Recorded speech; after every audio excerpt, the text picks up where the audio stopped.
Mas Bilal, ngopi ngabak? Ngobrol pintar, ngasih dampak.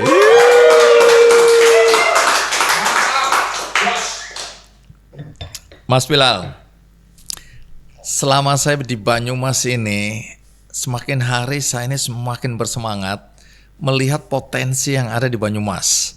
Kan akhirnya kita berdua juga berteman dengan teman-teman UMKM ya. Dan kita kaget-kaget ya, bagaimana UMKM ini tumbuh, kemudian produk-produknya juga makin lama makin keren ya, packagingnya keren.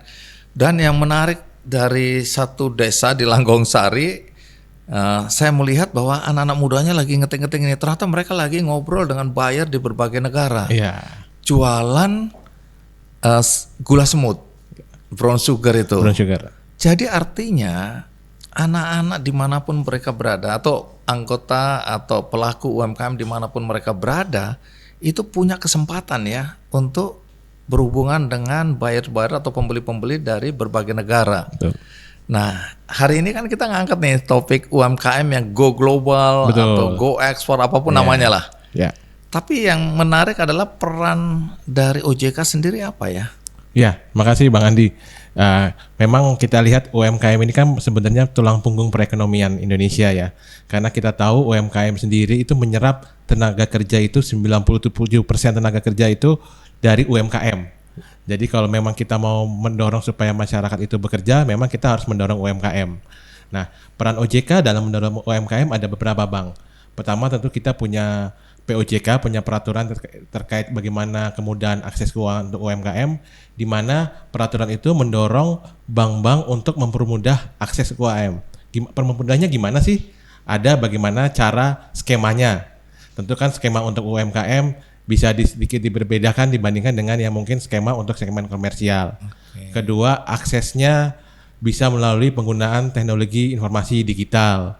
Terus juga tentu saja dari proses-prosesnya, tentu kalau untuk yang komersial pasti dokumen-dokumennya, jaminan-jaminannya dan sebagaimana itu kan rigid. Nah, kalau untuk yang segmen untuk yang UMKM ada beberapa penyesuaian sesuai dengan segmen atau kriteria dari UMKM tersebut, Bang. Jadi memang kita dorong dari peraturan yang kita keluarkan, dari POJK yang kita keluarkan itu bagaimana lembaga jasa keuangan itu harus bisa memberikan istilahnya treatment berbeda untuk mempermudah UMKM. Selain itu, Bang, kami juga mendorong beberapa kegiatan termasuk kami di OJK Purwokerto, Bang, melakukan literasi dan edukasi kepada UMKM di berbagai macam daerah, di daerah Banyumas, daerah Purbalingga, Cilacap, dan Banjarnegara. Kita lakukan tuh edukasi pengenalan keuangan, termasuk juga kita mengajak lembaga jasa keuangan untuk bisnis matching, Bang. Dalam arti ini lo ada UMKM, silahkan nanti dilihat potensinya seperti apa. Dan yang ketiga, kita juga mendorong, kan dari pemerintah ada gerakan nasional Bangga Buatan Indonesia.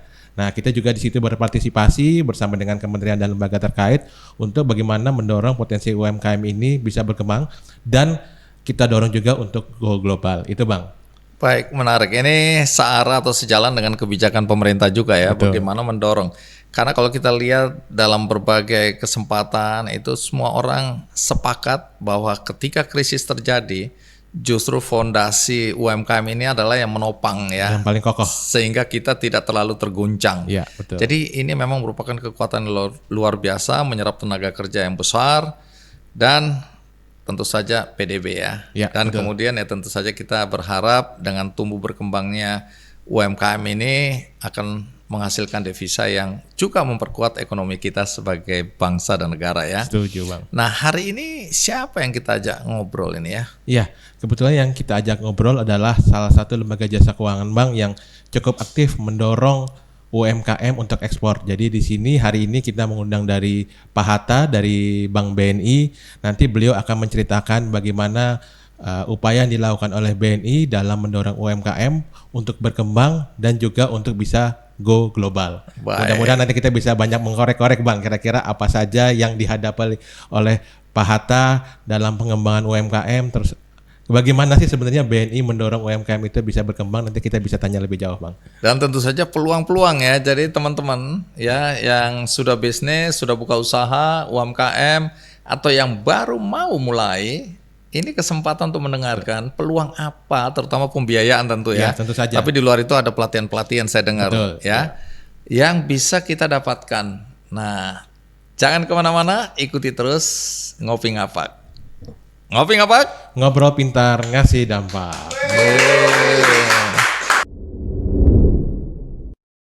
Mas Bilal, Ngopi Ngapak. Ngobrol pintar ngasih dampak.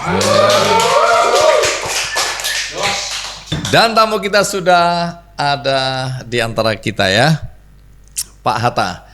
Pak Hatta, boleh jelaskan sedikit ke penonton jabatan atau posisi Anda sekarang di BNI apa? Ya, baik Bang Andi. Kita nyebutnya apa? Teman-teman ya. Teman-teman boleh, sedulur boleh. Sedulur ya.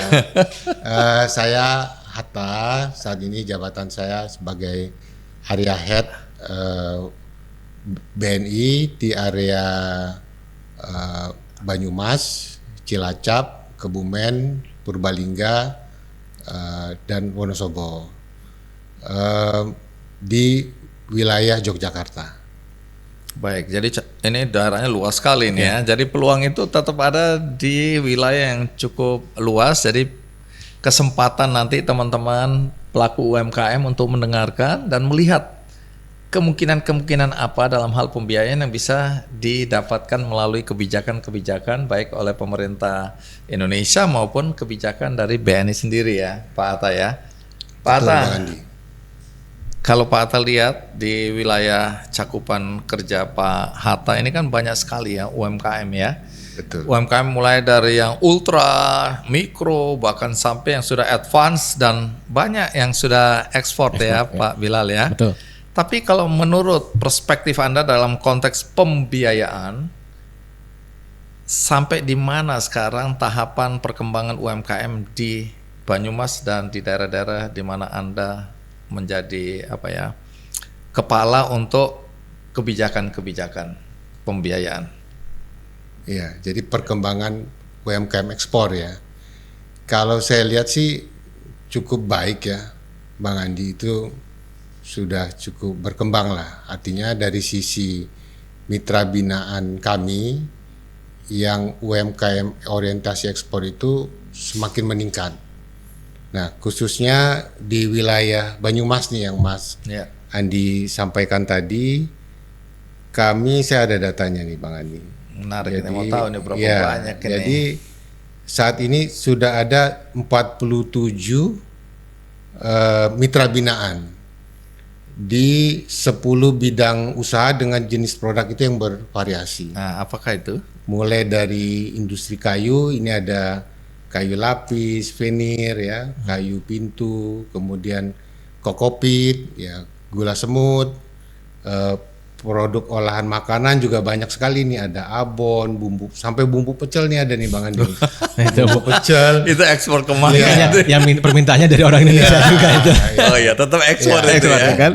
Benar. Nanti ada kaitan sama produk kami karena nanti saya akan jelaskan bagaimana BNI hadir itu menghubungkan diaspora yang di luar negeri. Jadi mungkin di luar negeri ada yang kangen pecel, jadi kami mau fasilitasi, ada kebutuhan ya kita kirim pecelnya.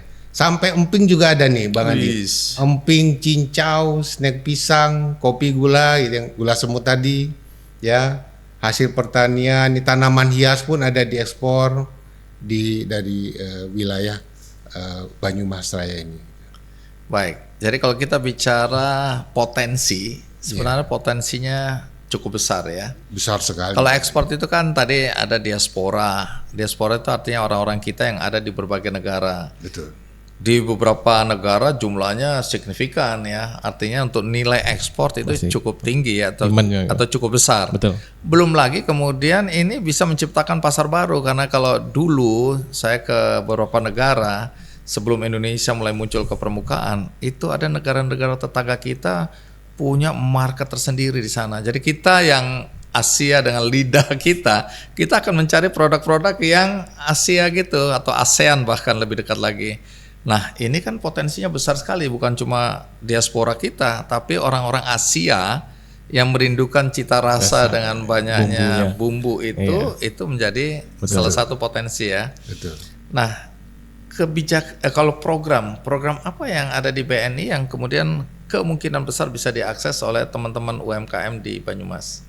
Ya, jadi kalau terkait program BNI langsung ya, berarti kita punya program Ekspora namanya, Bang Andi.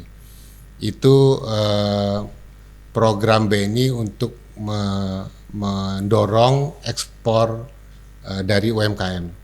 Itu kita bantu mulai dari pendampingan, pelatihan, terus kita juga support terkait mempromosikan produknya, kemudian kita bisa membiayai kebutuhan kreditnya untuk produksi, sampai kita ikut membawa ke event-event di luar.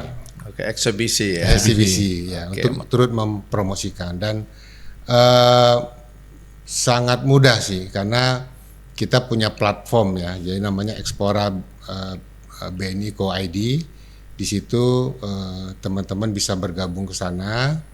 Kemudian di situ juga ada seperti marketplace-nya, ada beberapa kebutuhan dari buyer itu kadang-kadang kita posting di situ juga.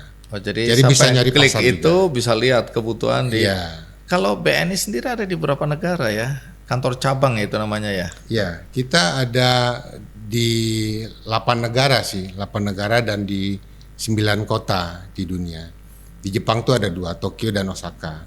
Di yang lain itu ada di Singapura, di Hong Kong, di New York, di London. Terus ada juga perwakilan di Sydney dan Amsterdam. Jadi praktis kami hadir di 4 benua kecuali Afrika ya. Belum ya. Nah Pak Bilal, yang menarik ini Pak Hatta, waktu saya bilang Pak Hatta datang dong ke penutupan, yang Pak Bilal juga datang, penutupan pelatihan UMKM ya, yang diselenggarakan oleh Benih Baik dan Visa ya. Pak Hatta kemudian mengirimkan saya link untuk hari besoknya kalau nggak salah, ada peluang bagi UMKM untuk ikut pitching ya. Betul. Pitching artinya di situ Ada buyer. ada buyer yang sebenarnya sedang menunggu produk apa yang, atau dia mencari produk apa, terus kita mendengarkan dan kemudian kita bisa ikut pitching ya. Betul. Nah, boleh jelaskan sebelum nanti Pak Bilal menambahkan, itu program apa itu sebenarnya? Apakah setiap kali ada atau hanya sesekali? Ya, jadi kami punya bisnis matching nih sebetulnya, Bang Andi sama Pak Bilal. Itu program rutin kami. Jadi kami punya agenda rutin setiap bulan. Ya, kita akan coba mempertemukan ya. Itu kita punya mempertemukan antara importir di sana sama calon eksportir yang ada di Indonesia. Itu kita punya agenda 1 tahun ini. Kemarin yang saya sharing ke Bang Andi itu kan yang India ya, untuk mencari pasar di India. Kemudian nanti berikutnya November ini ke Saudi nih, ekspor ke Saudi. Kemudian di Desember ini ada ke Germany sama South Africa. Nah, bagaimana teman-teman ini, sedulur ini yang kepengen juga ikutan? Ini boleh, ini terbuka untuk siapa aja? Terbuka untuk siapapun. Nah, bagaimana cara mengakses link atau mengakses program ini?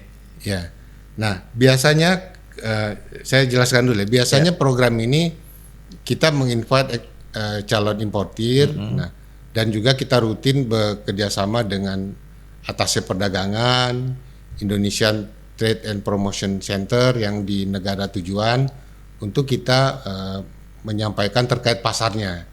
Nah, untuk kepesertaan sebetulnya itu terbuka.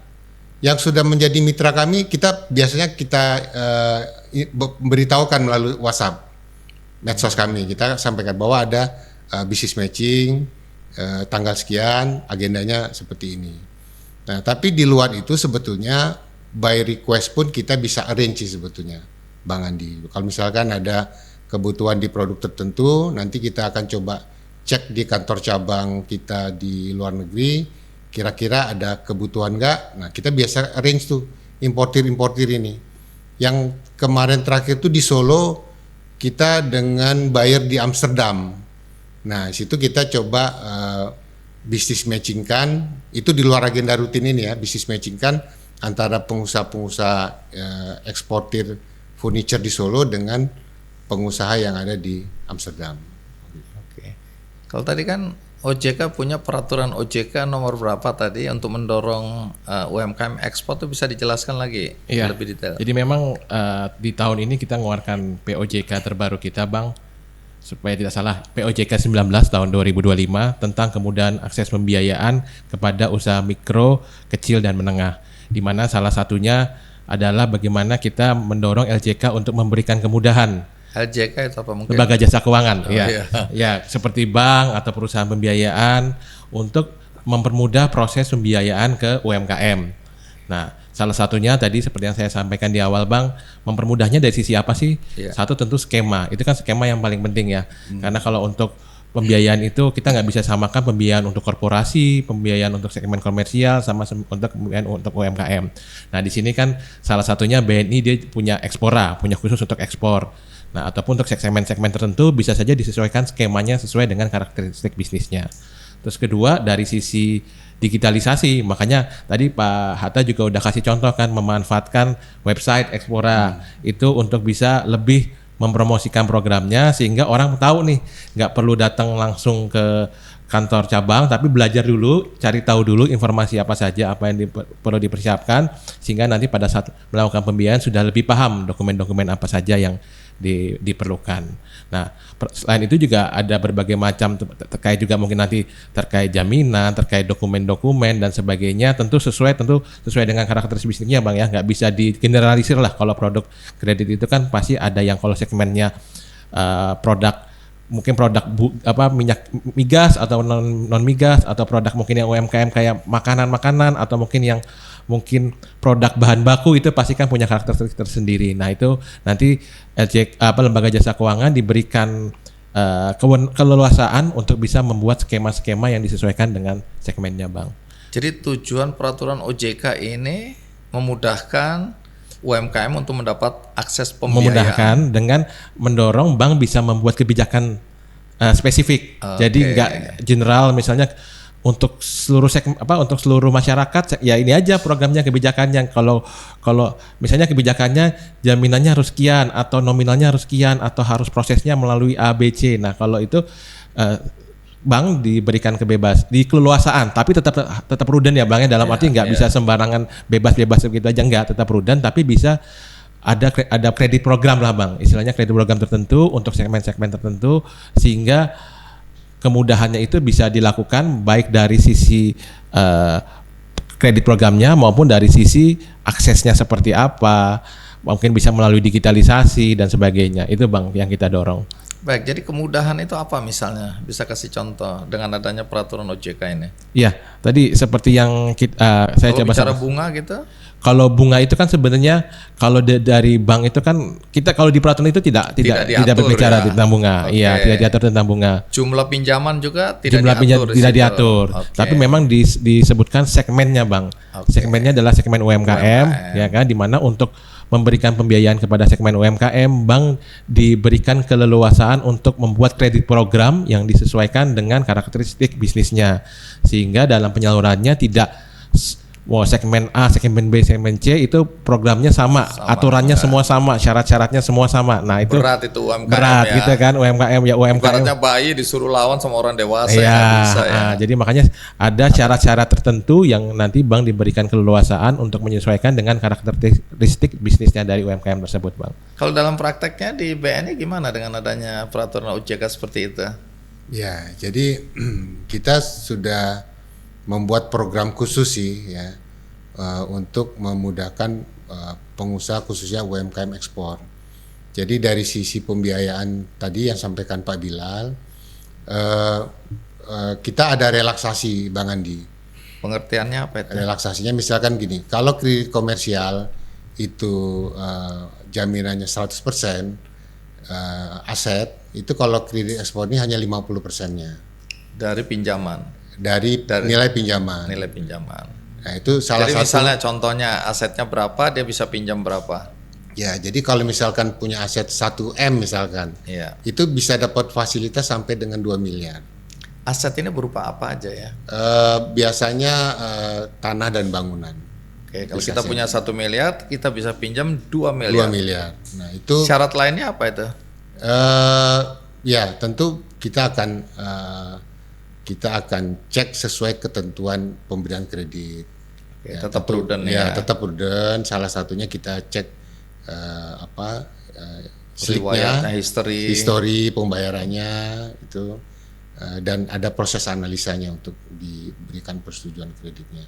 Nah selain itu, pada saat kita kategorikan sebagai debitur UMKM, kita juga kasih relaksasi terkait biaya-biaya.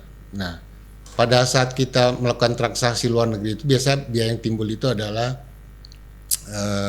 negosiasi LC ya. Terus biaya transaksi uang. Nah, itu kita bisa beri diskon up to 50% dari tarif normalnya. Itu diatur nggak di dalam? Termasuk. Oh, termasuk yang diatur. biaya-biayanya. Apa persisnya? Ya, salah satunya dia juga biaya-biaya itu termasuk dari yang diatur. Oke. Termasuk harus ada juga kemudahan. kalau kita juga mewajibkan lembaga jasa keuangan untuk mencantumkan target untuk pembiayaan ke UMKM. Jadi kan setiap tahun kalau bank umum mungkin sudah lebih ini ya, tapi kita mewajibkan lembaga jasa keuangan untuk berapa sih target pembiayaan ke UMKM supaya bank itu nggak hanya fokus, akan ada beberapa bank yang memang fokusnya nggak di UMKM kan bang. Iya. Nah kita pengen supaya bank itu walaupun mungkin dia spesialisasinya mungkin ada di bisnis consumer atau di bisnis corporate, tapi tetap harus ada sebagian dari portofolio pembiayaannya itu ke UMKM supaya kita bisa monitor dan kita bisa dorong gitu. Ya kan, kita tahu lah, oh ternyata memang bank ini ada portofolio UMKM sekian dan kita monitor. Jadi kita lebih gampang Tunggu monitornya. dulu, Bang. ini diwajibkan atau sukarela? Melaporkan dulu bang. Oke. Iya. Kalau dia prosentasenya kecil, apa sanksinya? Nggak ada kan? Ya kalau dari sisi kebijakan nanti memang ada relaksasinya bang. Ya kan memang kita dorong tuh kan sebenarnya UMKM itu kalau bisa 30% dari portofolio bank itu 30%-nya itu pembiayaan ke UMKM. Kalau bisa bahkan lebih dari itu gitu kan. Nah memang nggak seluruh bank, ada yang mungkin kalau kayak mungkin BRI atau mungkin BNI, Mandiri mungkin masih bisa inilah. Tapi ada beberapa bank mungkin yang sekarang kan banyak bank digital tuh bang ya. Bank digital itu kan memang awalnya emang segmennya consumer ya kan, tapi kita dorong juga bagaimana bank digital itu bisa juga berpartisipasi atau berkontribusi untuk pembiayaan ke UMKM atau ke modal kerja itu bang. Jadi mendorongnya itu bukan memaksa ya, tapi memberikan kemudahan. Iya. Jadi sehingga mereka tadi relaksasi lah, tidak harus rigid bahwa ini diperlakukan sama dengan yang besar-besar. Ini ada kemudahan separuh tadi aja boleh dapat kredit 2 kali lipat gitu ya. Baik. Tapi Pak Hatta boleh cerita nggak dari pengalaman teman-teman di BNI, syarat apa yang sering membuat UMKM gagal untuk mendapatkan pembiayaan dari perbankan ini, terutama di BNI? Biasanya dilihat, aduh ini sudah bagus tapi dia tidak memenuhi salah satu syarat di antara beberapa syarat misalnya. Apa yang biasanya membuat mereka gagal mendapatkan pembiayaan? Ya, pada prinsipnya sih sepanjang usahanya itu benar-benar ada ya Bang Andi ya, terus ada pembeli reguler, itu praktis tidak ada hambatan sih. Nah cuman memang hambatan utama itu adalah itu kembali ke riwayat kredit sih sebetulnya, karena itu kan diatur di POJK-nya gitu ya, bahwa kita kan sebagai bank komersial tidak boleh menyalurkan kredit untuk orang yang punya riwayat penerima kredit dengan collectibility macet. Bermasalah ya. Ya, bermasalah. Nah, selain itu pada saat kita nilai usahanya itu layak dan secara cover jaminannya itu sesuai dengan aturan kita, biasanya nggak ada hambatan itu Bang. Kalau kita bicara UMKM itu kan biasanya nih, di antara kemudahan itu adalah kemudahan tidak perlu ada jaminan. Iya. Itu berlaku juga di BNI. Jadi gini, ada tahapan-tahapan ya, tahapan-tahapan. Jadi pada saat kita ngomong UMKM itu mulai dari fase pembentukan. Jadi embrio dia tumbuh sebagai UMKM. Mungkin dia punya produk yang unggul tapi tidak tahu cara memasarkan ya kan, tidak tahu bagaimana mengakses modal. kita punya pembiayaan yang menggunakan dana CSR. Itu kan tanpa jaminan. Jadi intervensinya Ya, bukan bisnis tapi CSR. betul. Karena memang dia belum layak untuk diberi kredit komersial karena belum punya aset untuk dijadikan jaminan. Dibantu lewat jalur Lewat CSR. CSR. Nah, Oke. di BNI khususnya wilayah Yogyakarta ini kami punya 2 rumah BUMN, satu di Cilacap, satu di Wonogiri. Apa manfaatnya buat UMKM ini? Kita bekerja sama sama Pemkab setempat. Nah, jadi itu kita punya event rutin sih biasanya pelatihan, terus literasi untuk melakukan ekspor. Terakhir itu agenda di Cilacap waktu saya datang kunjungan terakhir itu mereka kelas untuk digital marketingnya. Bagaimana pengusaha-pengusaha UMKM ini bisa mengemas produknya, terus memfoto produk-produknya sehingga pada saat itu ditawarkan di internet itu lebih menarik. Lah. Jadi itu ada pendampingan lah Betul. Ya. Nah, di atas itu Bang Andi ada lagi Bang Andi. Artinya dia sudah visible secara bisnis, sudah bisa berproduksi, tapi secara agunan masih belum kuat. Nah, ini kita menggunakan program pemerintah namanya kredit usaha rakyat. Nah, itu bisa sampai dengan 500 juta. Tanpa agunan, tanpa jaminan. Atau jaminan apa? Bagaimana caranya? Ya, jadi hitung-hitungannya. Kalau dia ada yang kredit KUR itu kan ada super kredit mikro ya sama kredit KUR biasa. Jadi KUR itu ya kredit program pemerintah gitu. Jadi bisa dapat berapa? 500 juta tadi. Sampai dengan 500 Sampai juta. dengan 500 juta. Ini ibaratnya tanpa jaminan begitu ya. Itu dibolehkan oleh OJK. Ya, sebenarnya kalau untuk Gimana? KUR itu sendiri kan sebenarnya skemanya dari pemerintah ya. Iya. Skemanya dari pemerintah, kita tentu saja mendukung KUR itu Bang dari Karena OJK. ada subsidi di situ. Iya, karena ada subsidi dari situ. Jadi memang kebijakannya memang kalau kebijakan pemerintah seperti itu kita mendukung selama itu tadi tetap analisanya tetap dilakukan, program itu dilakukan sehingga nanti ya kita menjaga jangan sampai sudah KUR tapi macet gitu kan. Nah, ya kan. KUR itu artinya 6% bunganya ya. Iya, sebenarnya sudah diberikan kemudahan bunga, ya kan harapan kita jangan sampai seperti itu. Tapi tentu kita mendukung skemanya yang tadi subsidi bunga, termasuk juga tanpa jaminannya sendiri. Tentu kan ada nominal-nominal tertentu tadi kan untuk yang UMKM yang ada jaminan dan ada non jaminan itu sudah ada nominalnya sendiri. Kalau bunga komersial sekarang berapa? Kalau komersial itu yang sekarang ini sekitar 11-12. 11, jadi ini separuhnya ya. Separuhnya Pak. Baik, tapi nanti kalau mereka atau teman-teman UMKM ini setelah pinjam uang melalui akses program KUR ini, terus mereka tumbuh dan berkembang, sebatas mana mereka kemudian cukup, kamu udah nggak boleh lagi ambil KUR, kamu harus masuk ke komersial. Itu batasannya apa ya? Ya, jadi tadi yang KUR itu sebetulnya jaminan itu ada asuransi kreditnya sih sebetulnya. Oh, jadi dimudahkan lagi nih ya. Nah, jadi setelah mereka berkembang usahanya, sudah mulai punya aset, jadi secara perbankan itu dia layak untuk pembiayaan karena sudah punya kolateral jaminan, dia dikasih kredit komersial di atas 500 juta tadi. Nah, memang secara aturannya pada saat diberikan kredit komersial itu tidak boleh diberikan fasilitas KUR karena dia sudah tidak eligible dianggap sebagai penerima KUR. Nah, sehingga nanti KUR-nya diganti sama kredit komersial. Itu sampai kalau di kami ukuran UMKM itu sampai dengan 10M. Tapi untuk khusus pembiayaan ekspor, sebetulnya kita segmennya itu kita expand ke di atas UMKM. Sehingga yang saya sampaikan tadi fasilitas kredit kami itu namanya fast track Bang Andi. Pak Bilal, Mas Bilal. Jadi fast track itu adalah fasilitas kredit untuk eksportir sih sebetulnya. Nah, itu yang saya sampaikan tadi, nilai jaminannya itu setengah dari kredit komersial. Nah, ini kita bisa kasih plafon sampai 100 miliar sebetulnya. 100 miliar? Betul. Jadi kita bisa support semampu teman-teman bisa mengembangkan usahanya. Oke. Mas Bilal, di luar ini saya tertarik karena selama ini kan OJK itu kan memberikan edukasi dengan literasi keuangan, literasi bahkan marketing juga mulai masuk ke sana.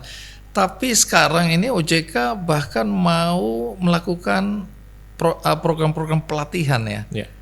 Nah ini apa yang terjadi ini sehingga OJK meningkatkan pelayanan kepada masyarakat bukan cuma literasi tapi bahkan action, itu gimana itu? Iya Bang, kenapa kami meng-package lah, istilahnya meng-package itu tidak hanya sekedar literasi saja, tapi juga program pendampingan, karena kami percaya bahwa untuk bisa menimbulkan inklusi keuangan atau meningkatkan literasi keuangan, tentu harus ada perputaran bisnis yang ada di situ, ya kan? Makanya kami kebetulan di OJK Purwokerto sendiri tahun 2025 kita ada 2 program yang namanya Desa Inklusi Keuangan atau Desa EKI, di mana kita memberikan edukasi, tidak hanya edukasi terkait produk-produk keuangan, ya kan, seperti pengelolaan keuangan, waspada investasi ilegal dan sebagainya, tapi kita juga bekerja sama dengan dinas-dinas terkait Bang. Jadi kalau kebetulan misalnya kalau yang di Banyumas kita ada di Desa Pandembangan, itu kan potensinya adalah potensi wisata sama potensi UMKM. Yeah. Nah di situ kita ngundang dari Dinas Pariwisata untuk memberikan pelatihan, terus kita juga mengundang dari Dinas UMKM dan termasuk juga kita mengundang lembaga jasa keuangan Bang. Karena kan tentu saja kalau UMKM itu butuh pembiayaan, kita ngundang lembaga jasa keuangan, dan kebetulan juga untuk yang di Desa Pandembangan itu setelah kita melakukan program itu dulunya kan pembayarannya kan cash Bang, pakai uang ya itulah. Kita buka, kebetulan BNI juga support di situ. Jadi BNI itu mensupport dengan krisnya. Jadi sekarang kemarin kan kita dapat laporan juga dari Kadesnya Pandembangan itu kan bahwa sekarang untuk transaksi wisatanya sudah pakai krisnya BNI. Jadi makanya kita percaya dengan adanya bimbingan, pendampingan, pelatihan itu bahwa UMKM ya jangan dikasih edukasi aja, kalau uangnya aja belum ada gimana mau ditabung, atau transaksinya belum ada gimana ada yang mau ditabung. Nah kami percaya dengan bahwa harus digerakkan dulu ekonominya, baru nanti secara otomatis saya yakin kalau ekonominya sudah bergerak, uangnya sudah ada, inklusinya bisa masuk, dan tidak hanya terkait tabungan saja tapi pembiayanya iya, termasuk kalau misalnya di desa wisata itu kan bisa ada asuransi untuk misalnya kecelakaan atau asuransi atau produk-produk asuransi lainnya yang bisa kita tawarkan kepada masyarakat itu Bang. Baik, menarik ya Pak Hatta. Dari pengalaman Pak Hatta berada di wilayah Banyumas ini dan sekitarnya, potensi yang dilihat atau mungkin ada transaksi ekspor yang terbaca, itu industri apa yang paling punya potensi atau yang sekarang transaksinya untuk ekspor itu lumayan tinggi? Ya, jadi kalau sekitar Banyumas ini ya salah satunya tadi Bang Andi yang gula semut. Gula semut. Nah, jadi memang jadi gini Bang Andi, yang anugerah Indonesia ini itu adalah kita tuh ada di area Khatulistiwa, di mana matahari itu kan bersinar sepanjang tahun. Nah, dengan kondisi begitu, ada kondisi-kondisi tanaman yang ideal tumbuh di kita. Kenapa di Banyumas ini terkenal gula semutnya? Karena memang kualitas airnya itu manis. Ya, kelapa yang ditanam di dataran yang agak tinggi manis, ya cocok buat gula semut. Nah, itu kan keuntungan demografi gitu ya. Nah, di luar itu kopi juga sebetulnya itu komoditi yang sangat bernilai tambah ya. Misalkan kayak taruhlah misalkan luwak ya Bang Andi, luwak 1 kilo itu kan mungkin 500.000, 300.000 gitu kan. Pada saat kita ekspor itu kan sudah hampir 10 juta per kilonya. Nah, itu kan ada bernilai tambah. Nah, terus yang lain lagi yang potensi yang saya lihat besar itu di Purbalingga sih sebetulnya. Yang industri rambut palsu, bulu mata itu juga cukup kuat untuk nilai ekspornya di situ. Dan belakangan sudah ada juga fashion, kan ada 2 anak muda di sana, suami istri yang kemudian ikut dalam berbagai eksibisi di luar negeri, dan pesanan-pesanan juga sudah mulai mengalir. Intinya banyak sebenarnya potensinya. Banyak ya. sekali, Bang. Tinggal bagaimana teman-teman pelaku UMKM ini sering kesulitan dalam akses pembiayaan. Betul. Jadi mudah-mudahan apa yang diceritakan oleh Pak Hatta ini memberikan ya inspirasi buat mereka ini. Betul. Ya. Ini tapi, aja nih batik Banyumas nih Mas. Batik Banyumas. Iya. Sengaja saya pakai nih. Tepuk tangan tuh Banyumas. dan layak Kita ekspor nih. gitu, layak ekspor. Kita juga made in Indonesia ini ya. Indonesia. Ya, cuma teman kita dari Bandung. Ya, nanti kita bikin sendiri aja Bisa ya. bisa. Ide buat yang kostum tahun depan. Iya, yang khusus Banyumas. Tapi kita tetap Indonesia. Iya. Nah, Pak Hatta atau mungkin Mas Bilal ya mau memberikan juga informasi mengenai potensi, karena OJK ini saya lihat udah keliling ke berbagai daerah di Banyumas dan sekitarnya. Kalau Mas Bilal sendiri dari perspektif OJK ini potensi Banyumas itu apa aja yang Iya. sekarang ini terlihat dan udah tinggal disentil dikit langsung melejit ke global. Iya, makasih Bang Andi. Jadi memang tadi sudah dibuka oleh Pak Hatta ya. Jadi memang OJK sendiri, kantor OJK daerah itu memang memiliki tanggung jawab tidak hanya dari sisi pengawasan, tapi kita juga tanggung jawab dari sisi edukasi, literasi, inklusi, dan yang terakhir adalah dari semenjak dikeluarkannya Undang-Undang Pengembangan Sektor Keuangan atau Undang-Undang P2SK, Apa itu? Undang-undang terkait pengembangan sektor keuangan, itu OJK juga diberikan mandat untuk bagaimana mendorong pengembangan ekonomi daerah.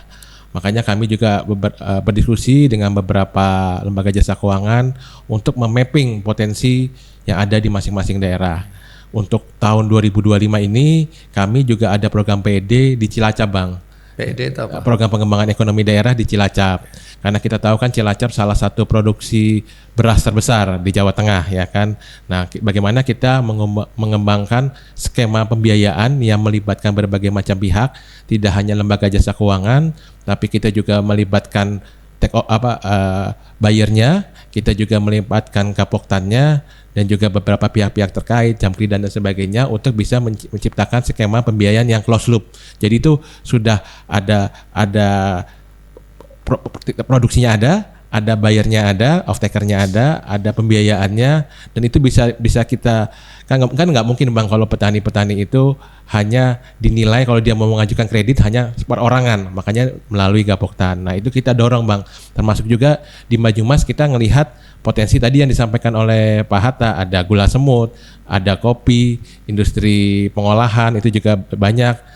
Terus kita juga memetakan di wilayah kami kan juga di Banjarnegara juga ada kopi juga ada kentang, di Purbalingga pun juga termasuk gula semut itu ada, dan juga beberapa rempah-rempah di Purbalingga juga banyak kan. Nah itu yang nanti kita akan dorong gimana kita bisa menciptakan skema pembiayaan itu yang closed loop di mana semua pihak-pihak terkait gitu kan, nggak hanya lembaga jasa keuangan memberikan pembiayaan, dia bingung nih, ini bener nggak nih orang memproduksi sekian, tapi kalau dia ada gapoktannya, terus dari dinas-dinas terkait juga bisa memverifikasi, terus ada lembaga-lembaga lainnya yang mendukung. Nah itu kita harapkan bisa lebih prudent, walaupun tentu kita serahkan kembali ke lembaga jasa keuangannya untuk benar-benar menilai ya kan.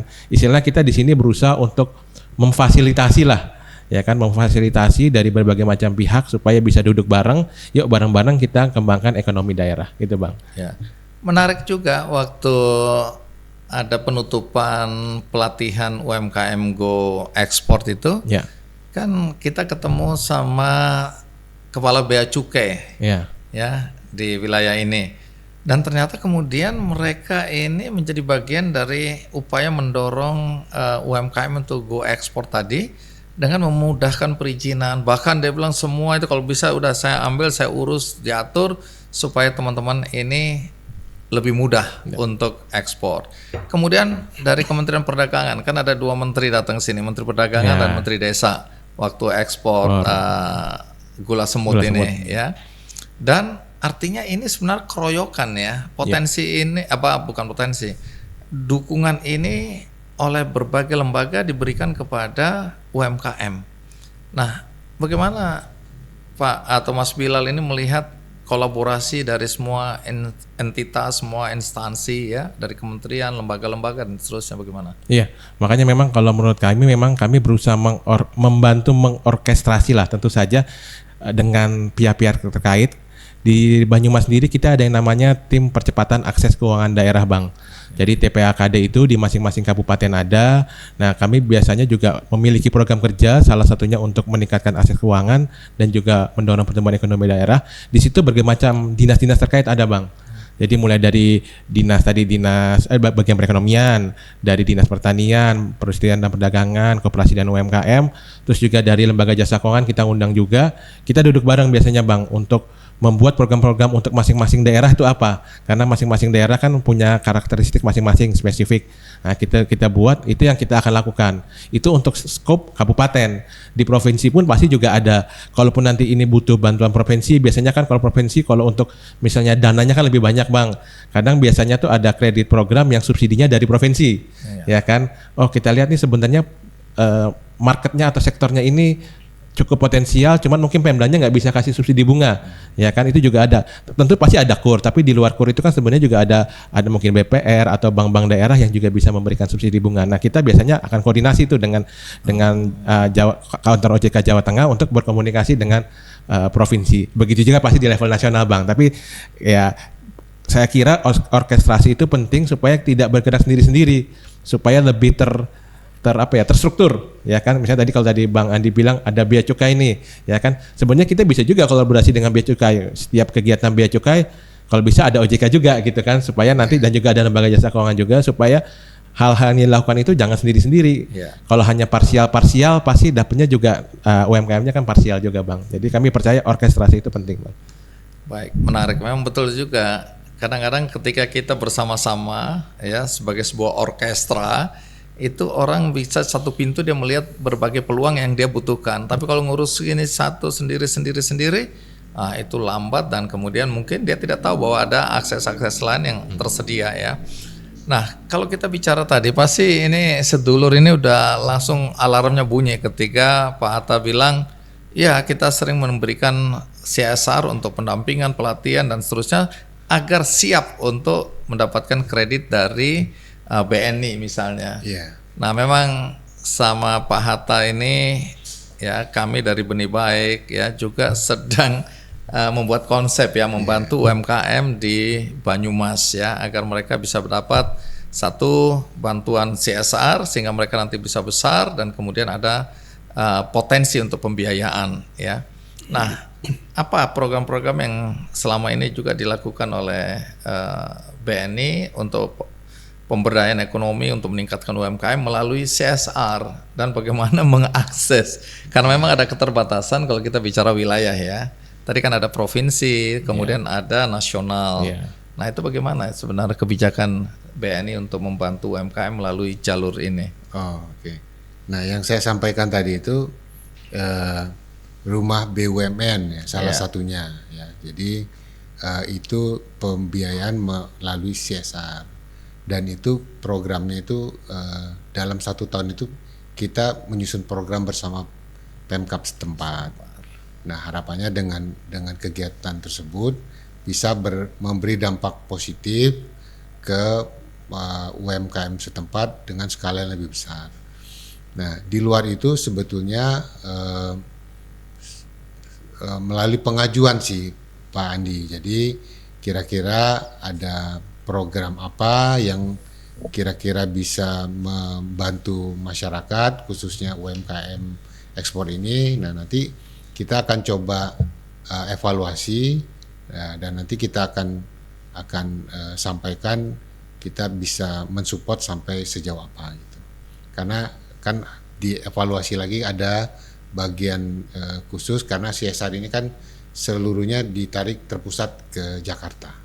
Ya, dan CSR sekarang lebih ketat ya, tidak kayak filantropi gitu lah, pokoknya uangnya menguap hilang, yang penting kita sudah berbuat baik, tidak lagi. Sekarang ada indikator-indikator pencapaian ya, KPI-nya, karena pakai SROI lah sekarang, Social Return on Investment. Kamu kasih sekian bantuan, itu dampaknya ekonominya berapa besar itu dihitung. Jadi teman-teman jangan berharap juga aku ajukan proposal sembarangan yang penting dapat duit, kalau gagal kan ini CSR. Enggak begitu. Harus ada kesinambungan ya, lebih sustain dan seterusnya ya.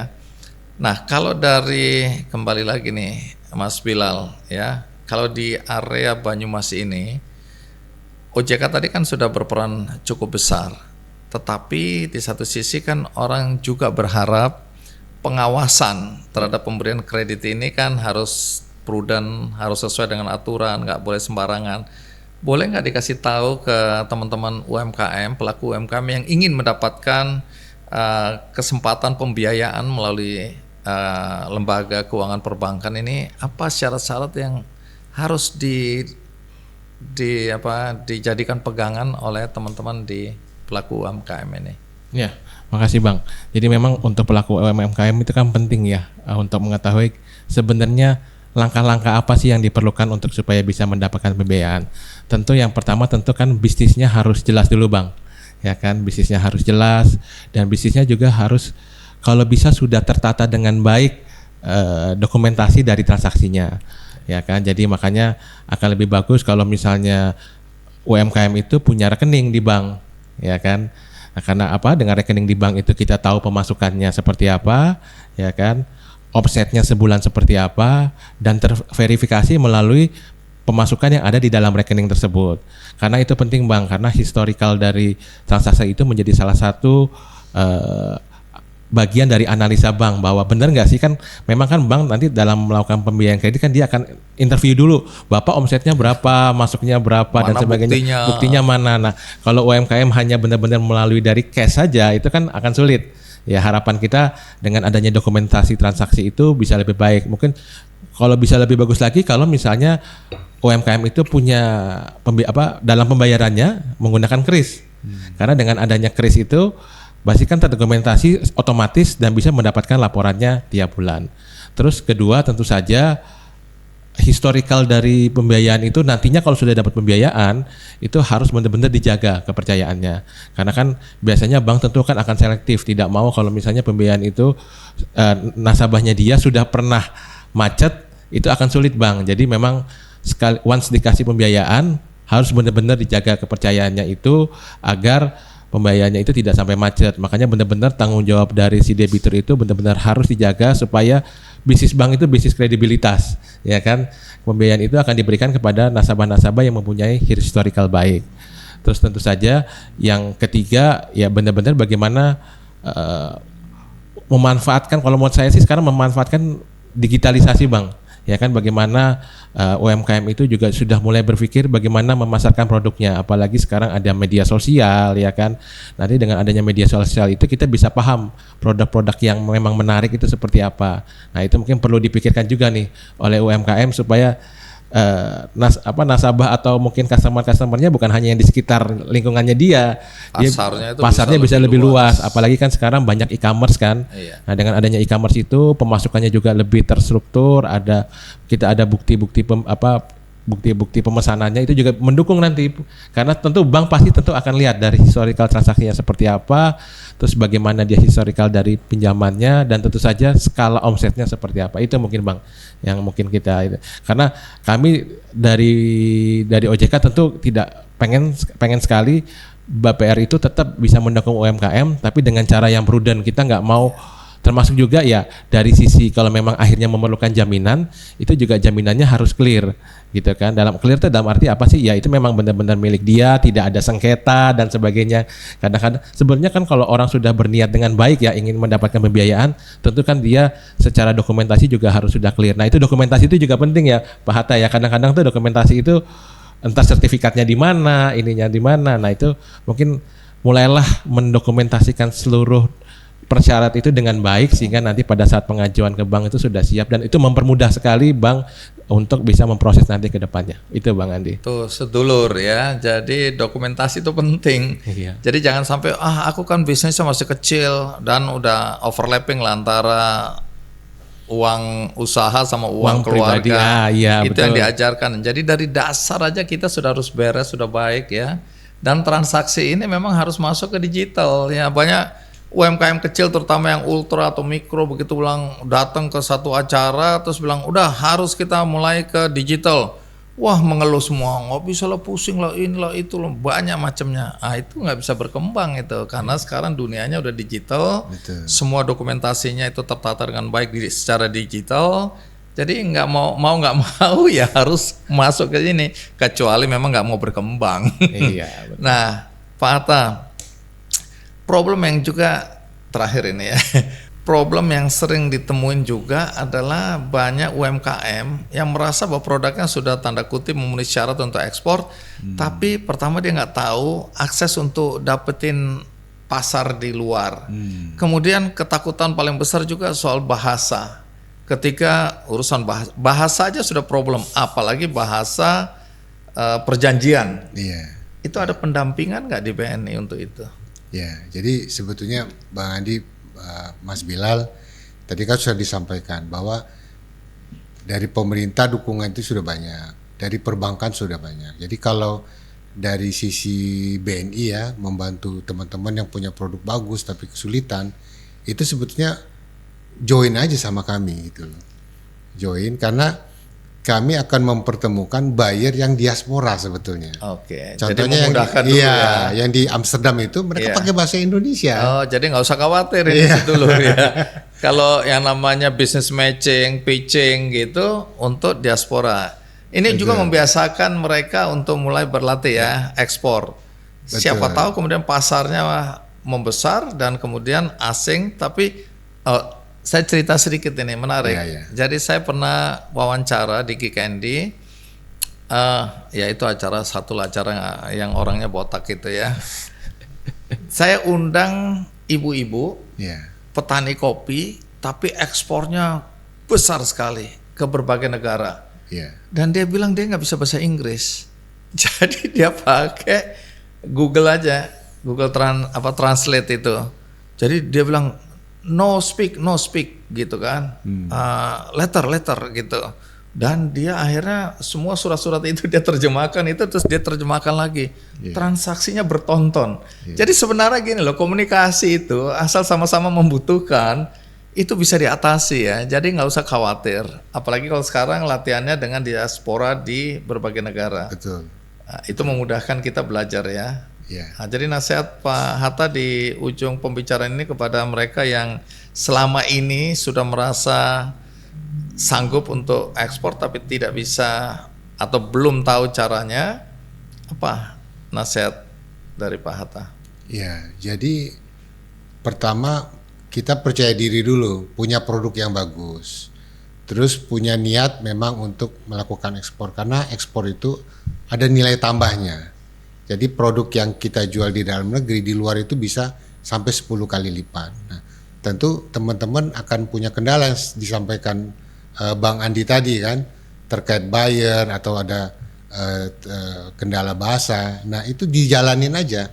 Jadi yang kemarin jalan di Bang Andi di kami itu dia mengekspor permen jahe sebetulnya. Permen jahe. Iya. Oke, Permen jahe di sini Menarik. begitu dikirim keluar kan udah dolar nilainya gitu. Nah, mulai dari kuantiti kecil aja. Iya, iya. Jadi di business matching itu nanti teman-teman UMKM ekspor ini akan mendapat PO ya.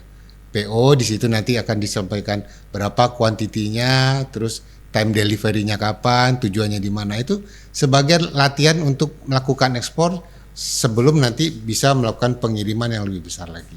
Jadi lakukan dulu aja gitu. Lakukan, mulai saja dulu. Betul. Sekecil apapun ya. Betul, Begitu ada peluang jangan bilang nilainya kecil atau takut atau apa. Pokoknya mulai, lama-lama kita akan terbiasa ya. Betul Bang Andi. Baik, kalau dari Mas Bilal, ada pesan yang mau disampaikan kepada semua yang nonton acara ini? Iya, terima kasih Bang Andi. Pesannya sih bagi UMKM ya, persiapkan sedari dini untuk jika misalnya memang produk-produknya itu berpotensi untuk ekspor, siapkanlah sedari dini. Dari satu tentu saja kualitasnya, ya kan. Terus kedua harus tahu dokumen-dokumennya yang dibutuhkan untuk menjadi ekspor itu apa saja. Tentu memang kita kan harus belajar ya, mulai dari mungkin nanti kita tahu dari bea cukai, ya kan. Kita tahu juga dari kementerian-kementerian terkait. Jadi memang harus cari tahu dulu Bang. Termasuk juga nanti kita juga harus cari tahu dari kalau untuk pembiayaannya seperti apa sih untuk ekspor. Nah, jadi memang UMKM ini tentu saja untuk dalam mencari tahu itu kita juga berusaha ya dari berbagai macam organisasi, lembaga itu untuk mengorkestrasi yang tadi seperti saya bilang, tapi memang dari pihak UMKM itu juga harus curious, harus penasaran apa sih sebenarnya hal-hal yang perlu dibutuhkan.